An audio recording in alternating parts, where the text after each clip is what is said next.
अस्सलाम वालेकुम everyone and welcome to relish recipes.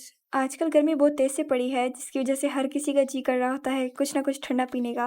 तो उसके लिए मैं आपके लिए लाई हूँ हेल्दी और नेचुरल आड़ू का जूस, जो आप बाजार के जूस से कई गुना अच्छा और मज़ेदार घर पर बनाकर अपने प्यारे को पिला सकते हैं। तो चलते हैं रेसिपी की तरफ।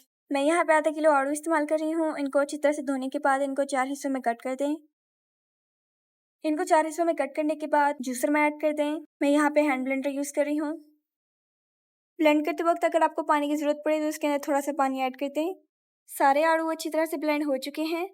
इसका अच्छी तरह से जूस बना लें। फिर इसको स्ट्रेनर की मदद से इसका सारा पल्प निकाल लें। आगे जाने से पहले अगर आप मेरी वीडियोस पे नए हैं तो प्लीज़ मेरे चैनल को ज़रूर सब्सक्राइब करें और बेल आइकन को भी ज़रूर प्रेस करें ताकि हर नई वीडियो आने पर आपको मेरी नोटिफिकेशन मिल जाए। आप देख सकते हैं कि सारा पल्प निकल चुका है। इसके बाद हमने जो आड़ू का पल्प निकाला था उसको पैन में ऐड कर दें। इसको डालने के बाद इसके अंदर 1 कप चीनी ऐड कर दें। चीनी को हल्का सा मिक्स कर लें। फिर इसके अंदर हाफ टी स्पून नमक ऐड कर दें। आप चाहे तो नमक की बजाय इसमें काला नमक भी यूज़ कर सकते हैं और इसको मीडियम फ्लेम में पकने दें जब तक इसके ऊपर जो झाग है वो ख़त्म ना हो जाए।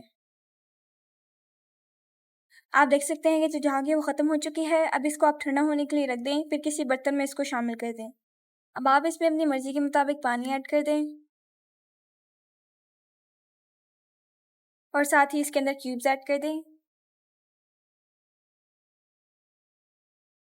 तो देखा दोस्तों, ये आड़ू का शरबत बनाना कितना आसान है। अब आप ये जूस बनाकर बाजारी और डब्बे वाले जूसों को भूल जाएं और इस गर्मी में अपने प्यारों को होममेड जूस बनाकर खुश कर दें। अपना रखिए ढेर सारा ख्याल। तो मिलते हैं कल नई रेसिपी के साथ। अल्लाह हाफिज़।